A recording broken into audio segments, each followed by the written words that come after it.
Hello students, welcome to this second lecture of partial differentiation. In the first lecture, we have studied about partial derivatives and we have seen some examples.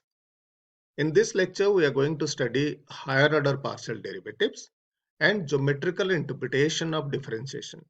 Geometrical interpretation of differentiation of function of single variable as well as functions of several variables.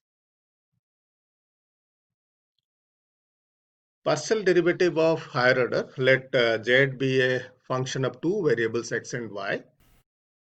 We have seen in the last lecture that partial derivative of z with respect to x, that means del z by del x, and partial derivative of z with respect to y, that means del z by del y, are also functions of x and y. So del z by del x and del z by del y can further be differentiated partially with respect to x and y. That means we have seen that partial derivative of z with respect to x and partial derivative of z with respect to y are also functions of x and y. So we can further differentiate that by the process of further differentiating del z by del x with respect to either x or y. Similarly, further differentiating del z by del y with respect to x or y, we get higher order derivatives. So differentiating del z by del x with respect to x partially, we have this partial derivative of del z by del x with respect to x, which is denoted as del square z divided by del x square. Del square z divided by del x square is also denoted as fxx. That means once it is differentiated partially with respect to x, again it has been differentiated partially with respect to x. This is the second order derivative. Similarly, differentiating del z by del x with respect to y partially, we have partial derivative of del z by del x with respect to y, which is denoted as del square z divided by del y del x. Here it has been z has been differentiated partially with respect to x first, then we differentiated it with respect to y. So del y appears first, then del x appears in the second position. Del square z divided by del y del x is denoted as fyx. It has been partially differentiated with respect to x first, then y. Similarly, fyy denotes del square z divided by del y square. That means second order partial derivative here. First, z has been differentiated with respect to y. Again, del z by del u has been differentiated with respect to y. fxy denotes del square z divided by del x del y, which is partial derivative of del z by del y with respect to x. Here we obtained del square z divided by del x del y, and here we obtained del square z divided by del y del x. That means here we differentiated partially del z by del x with respect to y. Here we differentiated del z by del y with respect to x. One of the remark is that both these are equal. Del square z divided by del y del x is equal to del square z divided by del x del y. Let us see an example here. If u is a function of three variables x, y, z, let our u be e raised to the power of x square plus y square plus z square, then the question is find out del cube u divided by del x, del y, del z. This is the third order derivative. Here we have u is equal to e raised to the power of x square plus y square plus z square. Now the partial derivative of u with respect to z first, del by del z of e raised to the power of x square plus y square plus z square. We know that derivative of e raised to the power of x is e raised to the power of x. So we denote this is equal to e raised to the power of x square plus y square plus z square into partial derivative of the argument, what is in x square plus y square plus z square with respect to z. Partial derivative of the terms inside this bracket with respect to z. Since we are partially differentiating x square plus y square plus z square with respect to z, here x and y are treated as constants. Since x and y are constant, the derivative of x square is 0, derivative of y square is 0, and derivative of z square with respect to z is 2z. So we obtain del by del z of x square plus y square plus z square is nothing but 2z. So we have e raised to the power of x square plus y square plus z square into 2z, which is 2z e raised to the power of x square plus y square plus z square. So our partial derivative of u with respect to z is 2z e raised to the power of x square plus y square plus z square. Now take the second order derivative, differentiate del u by del z with respect to y. That means del square u divided by del y del z. We have del u by del z. Again partially differentiate del u by del z with respect to y. So del by del y of del u by del z. We have del u by del z as 2z e raised to the power of x square plus y square plus z square. So partial derivative of 2z e raised to the power of x square plus y square plus z square with respect to y is since we are differentiating partially this with respect to y, here x and z are treated as constant. So this 2z is a constant which goes out of this operation. So we have 2z partial derivative of this term with respect to y. Now partial derivative of this term inside the bracket with respect to y is this e raised to the power of x square plus y square plus z square into partial derivative of x square plus y square plus z square. Since x and z are constant, we have only 2y.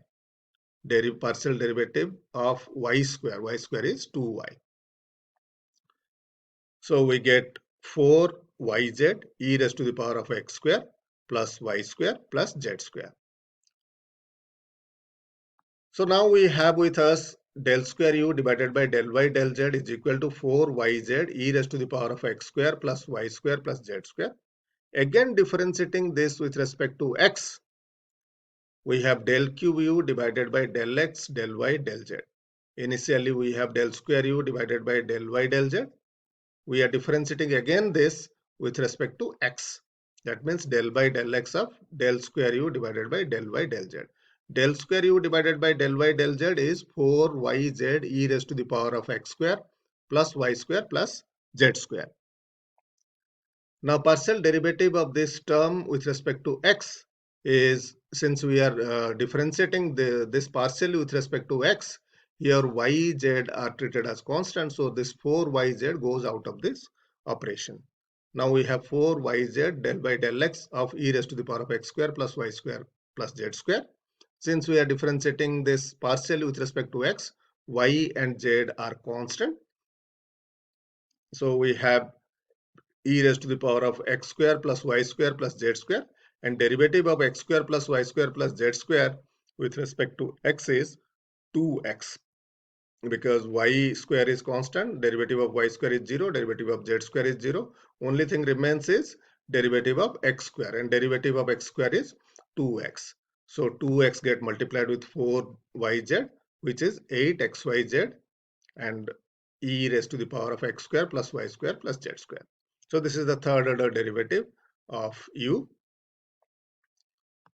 which is 8xyz u, because we have taken u as e raised to the power of x square plus y square plus z square. Now the question is, if u is e raised to the power of x square plus y square plus z square, then find out del cube u divided by del z del y del x. That means first partially differentiate u with respect to x, then take the second order derivative with respect to y, then the third order derivative with respect to z. We have obtained here the third order derivative, first with respect to z, then with respect to y, then with respect to x. We obtained 8xyzu. Now the question is, find out del cube u divided by del z del y del x, first partially differentiating with respect to x, then y, then z, and compare these two.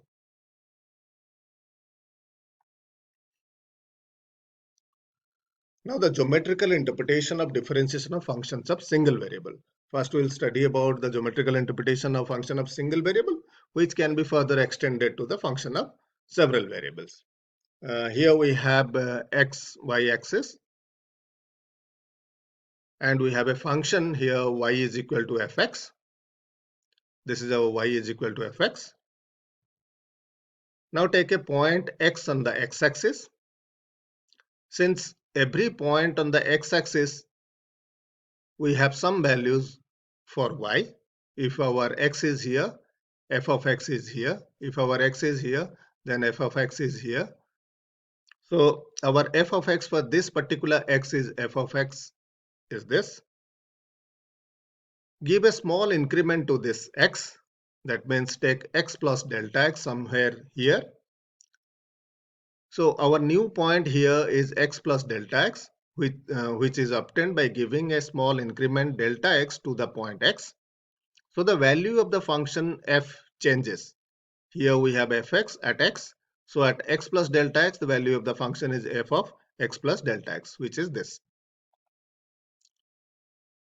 Now join these 2 points, xfx and x plus delta x, fx plus delta x, this point, with a chord.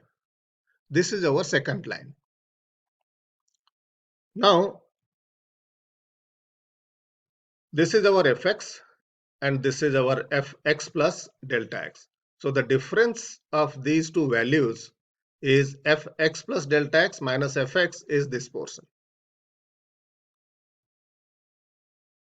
BC is our fx plus delta x minus fx, and AC is our delta x, because up to this we have x and we have given a small increment delta x to x. We obtained a new value of x, that is x plus delta x. So this portion is delta x. So AC is delta x. Now slope of this second line AB is BC divided by AC. What is our BC? Our BC is fx plus delta x minus fx. That means difference of these two. Fx plus delta x is this. We have subtracted from that f of x. That means we obtained BC. So our BC is fx plus delta x minus fx, and our AC is delta x divided by delta x. Now if we decrease the value of delta x, that means if delta x approaches to 0, what happens?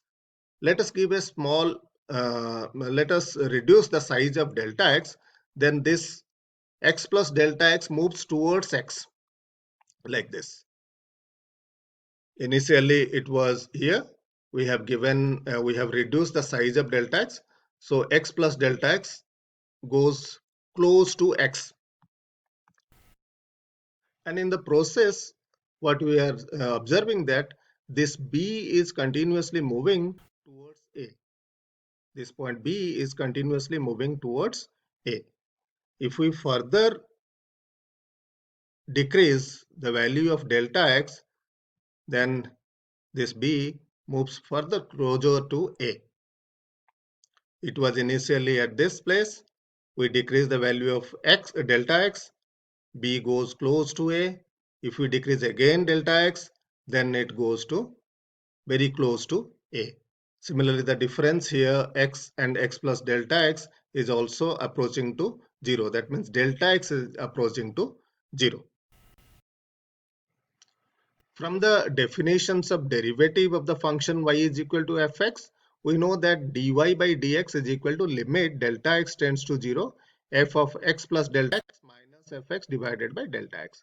This term fx plus delta x minus fx divided by delta x is nothing but slope of this line AB, this second line. If delta x tends to 0, that means this B will approach to A, and this second line will be converted to the tangent line at this point A on this curve y is equal to fx. So what we are getting during the derivative operation? During the derivative operation, The derivative of y is equal to fx at any point x is nothing but slope of the tangent drawn at that point x fx. Therefore, derivative of y is equal to fx at x is the slope of the tangent drawn on fx at x fx. This geometrical interpretation of derivative for function of single variable can be further extended to the functions of several variables. Let us consider a function of two variables. Let z is equal to fxy be the surface, because in the case of function of single variable we obtain a curve on the xy plane, whereas if we have a function of two variables z is equal to fxy, then whatever we are getting a surface on the xyz. So three-dimensional figure we are getting, basically we are getting three-dimensional figure on an xyz. So here z is equal to fxy be the surface. Here the fxy represents the surface A, B, C, D, this surface. Now our definition of partial derivative of z with respect to x says that limit delta x tends to 0, fx plus delta x y minus fxy divided by delta x. Since during the process of computing partial derivative of z with respect to x, we treat y as a constant. Since y as a constant, we are not changing y, we only vary x.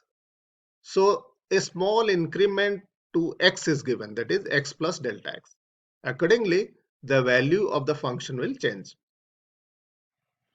So during the computation of partial differentiation of z with respect to x, y is treated as a constant. For example, if we take any point on this xy plane, if we take a point here and correspondingly we get value of z by using z is equal to fxy on the surface. If we take a point here on xy plane, we'll get a point z is equal to fxy here on the surface. Since we are treating y as a constant, by taking y is equal to k as a constant, and if we vary x, then we will get this line. And for all points on this line, we'll get some points here on the surface. If we take a point here on this line k,